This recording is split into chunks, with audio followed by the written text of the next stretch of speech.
Anytime you mess with anything as iconically American as the Ford Mustang, you run the risk of creating the new Coke, while at the same time as Dino, the Iceman, and the typewriter repair guy found out it's really important to adapt. Every system in this car has been greatly improved. So whether it's the driving dynamics, whether it's the fuel economy, the power, it doesn't matter. We've improved every aspect of the 2015 Mustang. Dave Perisak is the chief engineer for Mustang. One of his favorite features is also one of mine: the ability to flip a really cool feeling metal switch and change the driving characteristics of the vehicle. The features that we're bringing to the customer that they've never had before, the technology, the driving modes, where somebody can just with a flip of a switch get themselves transform the car into a different mode, is something that I find extremely exciting. Dave also says the 2015 Mustang is a world car built with American hands. Going to go to every continent except Antarctica. We're going to work on that too.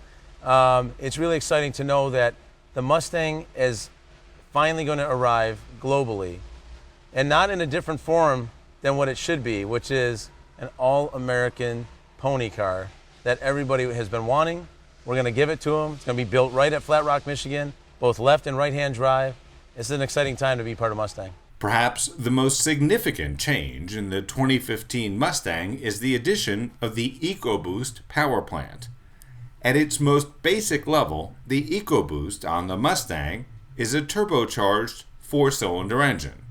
But like everything else about this Mustang, it's more than just the sum of its parts.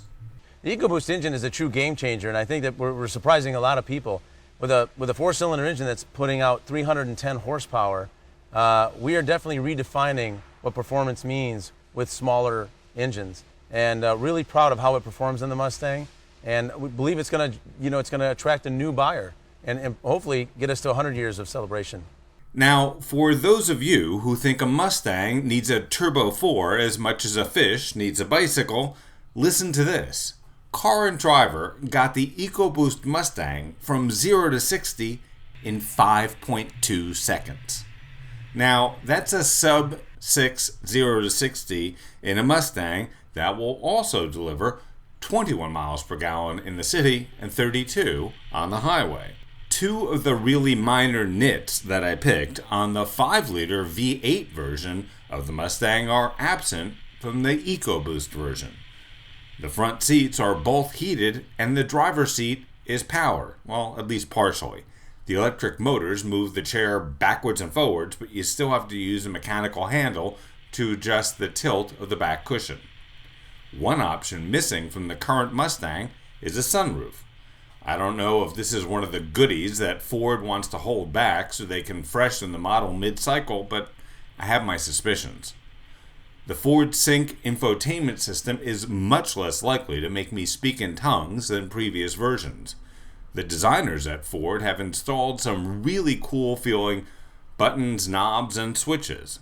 That's such a nice change from the early 2000s tyranny of the touchscreen that left many cars one greasy fingerprint away from disaster. Now, not that I'm easily distracted by shiny objects, but I really enjoyed changing the ambient lighting colors of the Mustang. It even allows you to change the color of the gauges and the illuminated door sills. If you're in the market for a fun car that you can use as a daily driver that won't cause a conflict between your inner teenager and your outer responsible adult, you need to take this pony car out for a trot. The 2015 Mustang EcoBoost started at a little over $29,000. Options on our test car included adaptive cruise control, backup assist, and an exceptional interior. It brought our total price as tested for the 2015 Mustang to $35,665. I'm Grant Winter reporting for Real World Test Drive.